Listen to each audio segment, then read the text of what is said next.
বিশ্বাস করেও অনেক জায়গায় ঠকে গেছি, টাকা পাঠিয়েছি, র ম্যাটেরিয়ালস পাইনি। অবশ্যই অবশ্যই ধৈর্য ধরতে হবে, অনেক বাধা আসে, ফাইন্যান্সিয়াল থেকে শুরু করে অনেক রকমেরই বাধা আসে। উদ্যোক্তা হয়েছি আসলে চাকরি অফিস টাইম সেই 9টা 5টা, এটা আসলে সংসার করে বাচ্চা আছে, ওইভাবে সামলিয়ে সম্ভব হয়তো বা হবে না, এই কারণে আর কি চাকরির দিকে যাইনি।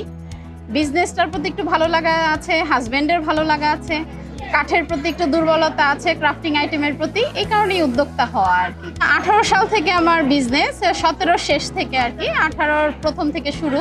কর্পোরেট কাজ করতাম আমরা, বিশেষ করে কর্পোরেট কাজের ক্ষেত্রে দেখা গেছে অনেক রকমের সমস্যা হয়, পেমেন্ট সমস্যা হয়, লং টাইম কাজ থাকে, আবার হঠাৎ করে কাজ বন্ধ হয়ে যায়, এই রকমের অনেক প্রতিবন্ধকতায় পেমেন্ট বন্ধ হয়ে যায়, মানে এই টাইপের অনেক রকমের সমস্যা হয়। তারপরে যে ক্রাফটিং আইটেমের ডেলিভারিতে অনেক সমস্যা হয় আমাদের।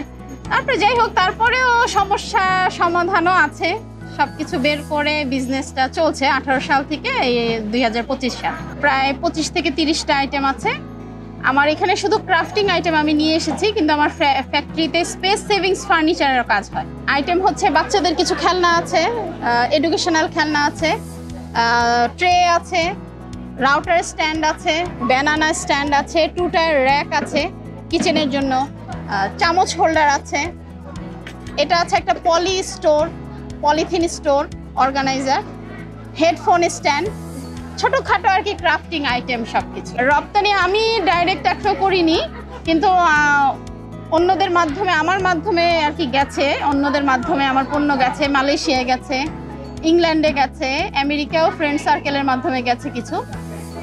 আমি এটা ইচ্ছা আছে সামনে ইনশাল্লাহ রপ্তানি করার ইচ্ছা আছে।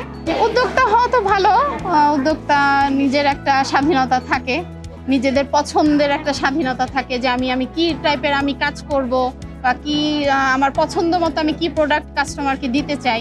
অবশ্যই অবশ্যই ধৈর্য ধরতে হবে, অনেক বাধা আসে, ফাইন্যান্সিয়াল থেকে শুরু করে অনেক রকমেরই বাধা আসে।